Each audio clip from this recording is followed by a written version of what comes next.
The first steps. The philosophers who wrote on bhakti defined it as extreme love for God. Why a man should love God is the question to be solved, and until we understand that, we shall not be able to grasp the subject at all. There are two entirely different ideals of life. A man of any country who has any religion knows that he is a body and a spirit also. But there is a great deal of difference as to the goal of human life. In Western countries, as a rule, people lay more stress on the body aspect of man. Those philosophers who wrote on bhakti in India laid stress on the spiritual side of man. And this difference seems to be typical of the Oriental and Occidental nations. It is so even in common language. In England, when speaking of death, it is said, a man gave up his ghost. In India, a man gave up his body. The one idea is that man is a body and has a soul, the other that man is a soul and has a body. More intricate problems arise out of this.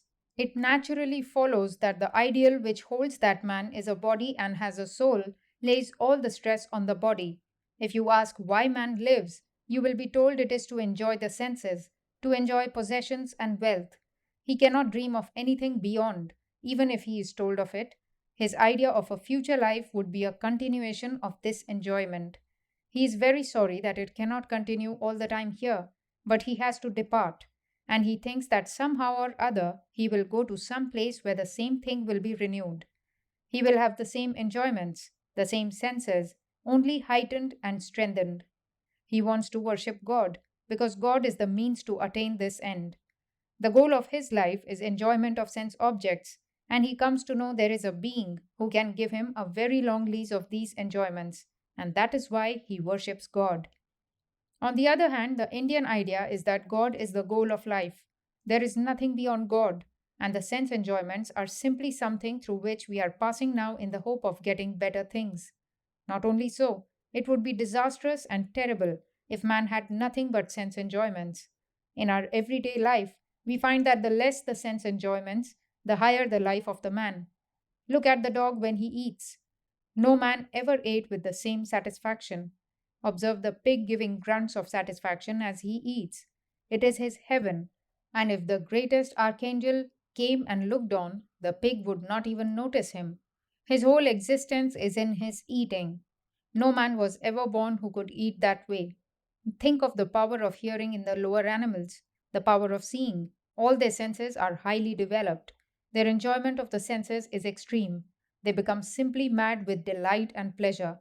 And the lower the man also, the more delight he finds in the senses. As he gets higher, the goal becomes reason and love. In proportion as these faculties develop, he loses the power of enjoying the senses. For illustration's sake, if we take for granted that a certain amount of power is given to man, and that can be spent either on the body or the mind or the spirit, then all the power spent on any one of these leaves just so much less to be expended on the others. The ignorant or savage races have much stronger sensual faculties than the civilized races, and this is, in fact, one of the lessons we learn from history, that as a nation becomes civilized, the nerve organization becomes finer and they become physically weaker. Civilize a savage race, and you will find the same thing. Another barbarian race comes up and conquers it. It is nearly always the barbarian race that conquers.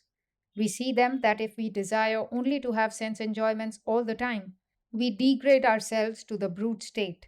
A man does not know what he is asking for when he says he wants to go to a place where his sense enjoyments will be intensified, that he can only have by going down to the brutes. So, with men desiring a heaven full of sense pleasures, they are like swine wallowing in the mire of the senses, unable to see anything beyond.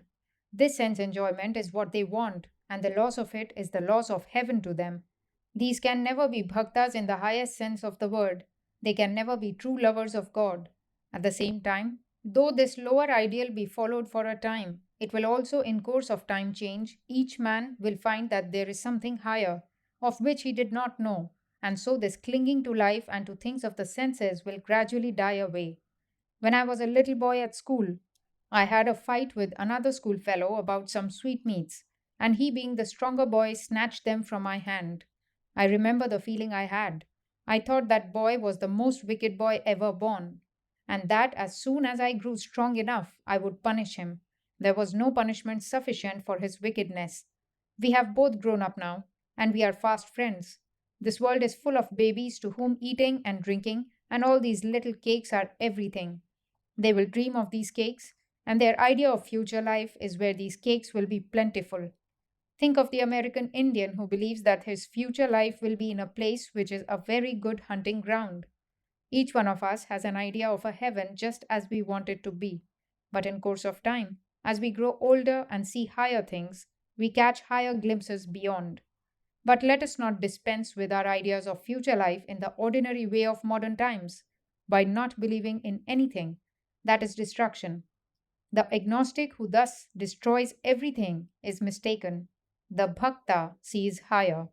The agnostic does not want to go to heaven because he has none, while the bhakta does not want to go to heaven because he thinks it is child's play.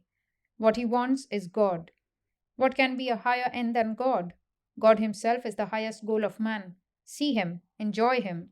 We can never conceive anything higher because God is perfection. We cannot conceive of any higher enjoyment than that of love. But this word love has different meanings. It does not mean the ordinary selfish love of the world. It is blasphemy to call that love. The love for our children and our wives is mere animal love. That love which is perfectly unselfish is the only love, and that is of God. It is a very difficult thing to attain to. We are passing through all these different loves love of children, father, mother, and so forth. We slowly exercise the faculty of love, but in the majority of cases, we never learn anything from it. We become bound to one step, to one person. In some cases, men come out of this bondage. Men are ever running after wives and wealth and fame in this world. Sometimes they are hit very hard on the head and they find out what this world really is. No one in this world can really love anything but God. Man finds out that human love is all hollow. Men cannot love, though they talk of it. The wife says she loves her husband and kisses him, but as soon as he dies, the first thing she thinks about is the bank account and what she shall do the next day.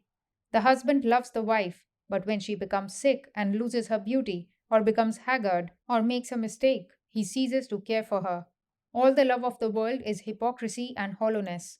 A finite subject cannot love, nor a finite object be loved. When the object of the love of a man is dying every moment, and his mind also is constantly changing as he grows, what eternal love can you expect to find in the world?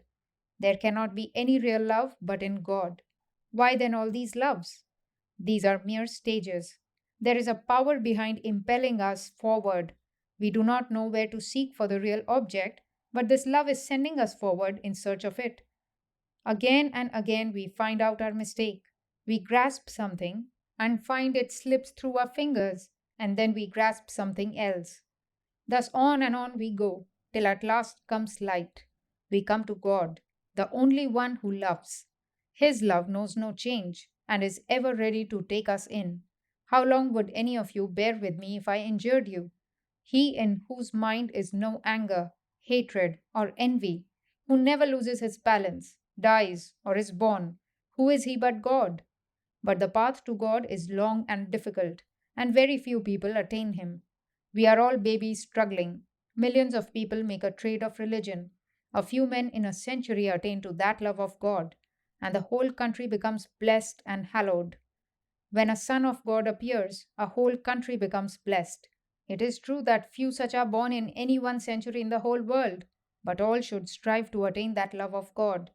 Who knows but you or I may be the next to attain? Let us struggle, therefore. We say that a wife loves her husband. She thinks that her whole soul is absorbed in him. A baby comes and half of it goes out to the baby, or more. She herself will feel that the same love of husband does not exist now. So with the father, we always find that when more intense objects of love come to us, the previous love slowly vanishes. Children at school think that some of their schoolfellows are the dearest beings that they have in life, or their fathers or mothers are so. Then comes the husband or wife, and immediately the old feeling disappears, and the new love becomes uppermost. One star arises, another bigger one comes, and then a still bigger one, and at last the sun comes, and all the lesser lights vanish. That sun is God. The stars are the smaller loves. When that sun bursts upon him, a man becomes mad, what Emerson calls a God intoxicated man. Man becomes transfigured into God. Everything is merged in that one ocean of love. Ordinary love is mere animal attraction. Otherwise, why is the distinction between the sexes? If one kneels before an image, it is dreadful idolatry. But if one kneels before husband or wife, it is quite permissible. The world presents to us manifold stages of love. We have first to clear the ground. Upon our view of life, the whole theory of love will rest. To think that this world is the aim and end of life is brutal and degenerating. Any man who starts in life with that idea degenerates himself. He will never rise higher. He will never catch this glimpse from behind. He will always be a slave to the senses. He will struggle for the dollar that will get him a few cakes to eat. Better die than live that life. Slaves of this world, slaves of the senses, let us rouse ourselves. There is something higher than this sense self. Do you think that man, the infinite spirit, was born to be a slave to his eyes, his nose, and his ears? There is an infinite, omniscient spirit behind that can do everything, break every bond, and that spirit we are. And we get that power through love. This is the ideal we must remember. We cannot, of course, get it in a day. We may fancy that we have it, but it is a fancy after all. It is a long, long way off. We must take man where he stands and help him upwards. Man stands in materialism. You and I are materialists. Our talking about God and spirit is good, but it is simply the vogue in our society to talk thus. We have learnt it parrot like and repeat it. So we have to take ourselves where we are as materialists and must take the help of matter and go on slowly until we become real spiritualists and feel ourselves spirits, understand the spirit, and find that this world which we call the infinite is but a gross external form of that world which is behind. But something besides that is necessary. You read in the Sermon on the Mount, "Ask and it shall be given to you, seek and ye shall find, knock and it shall be opened unto you." The difficulty is who seeks, who wants. We all say we know God. One man writes a book to disprove God, another to prove him. One man thinks it is his duty to prove him all his life, another to disprove him, and he goes about to teach man there is no God. What is the use of writing a book either to prove or disprove God? What does it matter to most people whether there is a God or not? The majority of men work just like a machine with no thought of God and feeling no need of Him. Then one day comes death and says, "Come." The man says, "Wait a little, I want a little more time. I want to see my son grow a little bigger." But death says, "Come at once." So it goes on. So goes poor John. What shall we say to poor John? He never found anything in which God was the highest. Perhaps he was a pig in the past, and he is much better as a man. But there are some who get a little awakening. Some misery comes, someone whom we love most dies, that upon which we had bent our whole soul, that for which we had cheated the whole world and perhaps our own brother, that vanishes, and a blow comes to us. Perhaps a voice comes in our soul and asks, "What after this?" Sometimes death comes without a blow, but such cases are few. Most of us, when anything slips through our fingers, say, "What next?" How we cling to the senses. You have heard of a drowning man clutching at a straw. A man will clutch at a straw first, and when it fails, he will say someone must help him. Still, people must, as the English phrase goes, sow their wild oats before they can rise to higher things. Bhakti is a religion. Religion is not for the many, that is impossible. A sort of knee drill, standing up and sitting down, may be suited for the many, but religion is for the few. There are in every country only a few hundreds who can be and will be religious. The others cannot be religious because they will not be awakened, and they do not want to be. The chief thing is to want God. We want everything except God because our ordinary wants are supplied by the external world. It is only when our necessities have gone beyond the external world that we want a supply from the internal, from God. So long as our needs are confined within the narrow limits of this physical universe, we cannot have any need for God. It is only when we have become satiated with everything here that we look beyond for a supply. It is only when the need is there that the demand will come. Have done with this child's play of the world as soon as you can, and then you will feel the necessity of something beyond the world, and the first step in religion will come. There is a form of religion which is fashionable. My friend has much furniture in her parlor. It is the fashion to have a Japanese vase, so she must have one even if it costs $1,000. In the same way, she will have a little religion and join a church. Bhakti is not for such. That is not want. Want is that without which we cannot live. We want breath, we want food, we want clothes. Without them, we cannot live. When a man loves a woman in this world, there are times when he feels that without her he cannot live, although that is a mistake.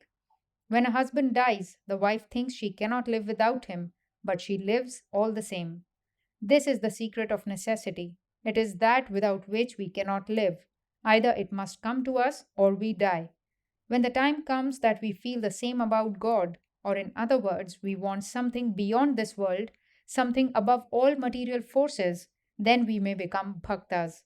What are our little lives when for a moment the cloud passes away and we get one glimpse from beyond?